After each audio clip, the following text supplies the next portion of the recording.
እስኪ ይህን ቪዲዮ ይወስኪ ሕገ ኦሪትን በመጠበቅ መስዋዕተ ኦሪትን በመጠበቅ በሌላ በብልጠትና በአቋራጭ የእግዚአብሔርን መንግሥት መውረስ አይቻልም። እግዚአብሔር ኢየሱስ ክርስቶስ የእግዚአብሔር ልጅ ነው የሚለው ነው የቤተ ክርስቲያን ሕይወት።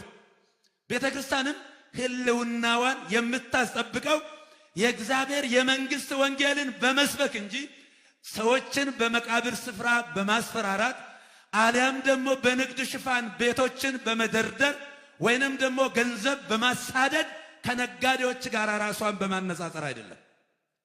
የቤተ ክርስቲያን ትልቁ ሕይወቷ ወንጌል ነው። ሐዋርያትን አታስቡ አላቸው።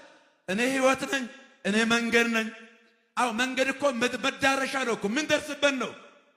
መንገደ ሰማይ አምላካችን ኢየሱስ ክርስቶስ ነው። ሕይወታችን እሱ ነው። እውነታችን እሱ ነው። ለዚህም ነው ጌታችን አምላካችን ኢየሱስ ክርስቶስ ደቀ መዛሙርቱን እኔ ሕይወትም እውነትም እኔ ነኝ አለ። ውደዱቴን ነው መስበክ ያለብን። ቤተ ክርስቲያን መስበክ ያለባት ጌታችን አምላካችን ኢየሱስ ክርስቶስን ወንጌልን ነው። ኢየሱስ ክርስቶስ ጌታ ነው የሚል የሌላ ስብስብ ንግግር አይደለም። ኢየሱስ ክርስቶስ አዎ ጌታ ነው። ምን ጥያቄ አለው? አዎ ኢየሱስ ክርስቶስ ያድናል።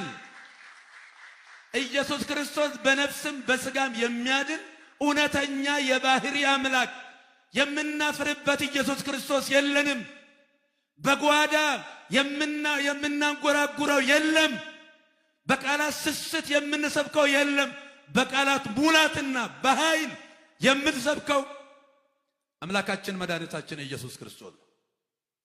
ምን ይላል ሐዋርያው ቅዱስ ጳውሎስ? ጥበበን ነግሮሙ ለጠቢባን ዋኮ ጥበብ በዚህ ዓለም ዋኮ ጥበብ መላእክተ ዝንቱ ዓለም ዛሃለሙ ይሳሩ ዘንነግሮሙ ዘንበለ ጥበብ እግዚአብሔር ዘቡ ወክቡ ጥበብ ዘባማን ዘንበለ ጥበብ እግዚአብሔር ዛቅነመ እግዚአብሔር ሰሪያ በዘቦቱ ነሐውር። እኛ እነሆ ጥበብን በጥበብ እንናገራለን።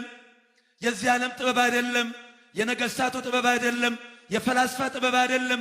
ይልቁንም እግዚአብሔር ዓለም ከመፈጠሩ አስቀድሞ ለእኛ ለክብራችን ያዘጋጀውን እውነተኛውን ጥበብ፣ የማይኮረጅ ጥበብ፣ የዚህ ዓለም ያልሆነ ጥበብ፣ ማንም ሊያገኘው የማይችል ጥበብ፣ ከሰው አእምሮና እውቀት በላይ የሆነው አምላካችን ኢየሱስ ክርስቶስን በእምነት እንሰብካለን እናስተምራለን ይላል። ክብርና ምስጋና ለአምላካችን ነው።